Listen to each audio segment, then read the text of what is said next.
सूल दाखिल नहीं कर सकता। इस प्रकार आप समझ गए होंगे धारा 9 को अच्छी तरह से, और किताबों का अध्ययन करेंगे तो और भी अच्छी तरह समझ जाएंगे।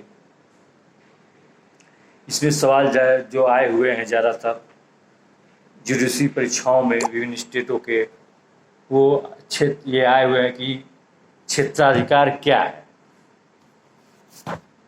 जैसे एक बार आया है 1986 1988, ये अक्सर आते रहते हैं कि न्यायालय के जुरिडिक्शन से आप क्या समझते हैं, विवेचना कीजिए। तो इसको पहले ही बता दिया गया है न्यायालय के जुरिडिक्शन क्या है। न्यायालय की शक्ति को कहते हैं जिसके अंतर्गत वह कोई वाद, अपील, एप्लीकेशन या अन्य कोई विधि कार्रवाइयों को ग्रहण करता है, सुनवाई करता है, निपटारा करता है। इसके अंतर्गत जो 3-4 प्रकार के आपको बताए गए हैं कि local jurisdiction, pecuniary jurisdiction, subject matter jurisdiction, original and appellate jurisdiction, इसका वर्णन कर देंगे। ये इस प्रश्न का उत्तर हो गया।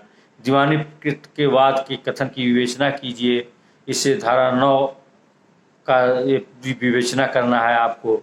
स्पष्टीकरण 1 और 2 को पढ़ते हुए, लिखते हुए, उसका वर्णन करते हुए आपको करना है।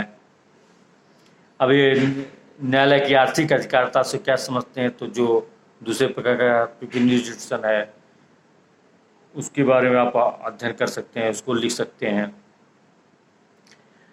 तो इसी प्रकार आया है, यही क्वेश्चन ज़्यादातर आए हैं। इसके बाद कौन कौन से जैसे धार्मिक जुलूस निकालने का अधिकार दीवानी प्रकृति का वाद है कि नहीं है, पूजा करने का अधिकार दीवानी प्रकृति का वाद है कि नहीं है, स्वेच्छा से किए गए भुगतान का वाद दीवानी प्रकृति का वाद है कि नहीं है, जात संबंधी प्रश्न का वाद दीवानी प्रकृति का वाद है कि नहीं है, धार्मिक कृत्यों कर्मों से संबंधित वाद दीवानी प्रकृति का वाद है कि नहीं है। इस प्रकार वोट देने का अधिकार दीवानी प्रकृति का वाद है कि नहीं है, वोट देने का इस प्रकार से प्रश्न आए हुए हैं, ये आते रहते हैं।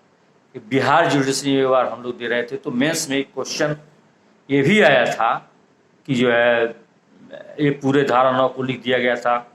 न्यायालयों को उन वादों के सिवा जिनका संज्ञान के द्वारा अव्यक्त या विवक्षित रूप से वर्जित है, सिविल प्रकृति के सभी वादों के विचारण की अधिकारिता होगी। ये पूरा उसी तरह लिख दिया था। इसी का पूरा डिस्क्राइब करना था, इसी का वर्णन करना था। तो इसका वर्णन आप वैसे ही करेंगे जैसा बताया गया है। इसमें सन 1 और 2 को लिखते हुए इसके अतिरिक्त अव्यक्त रूप से कौन से वाद वर्जित हैं, विवक्षित रूप से कौन से वर्जित वाद वर्जित हैं, इसको उदाहरण से देते हुए आप उसका वर्णन करेंगे। फिलहाल धारा 9 आपको पूरी तरह बता दिया गया है।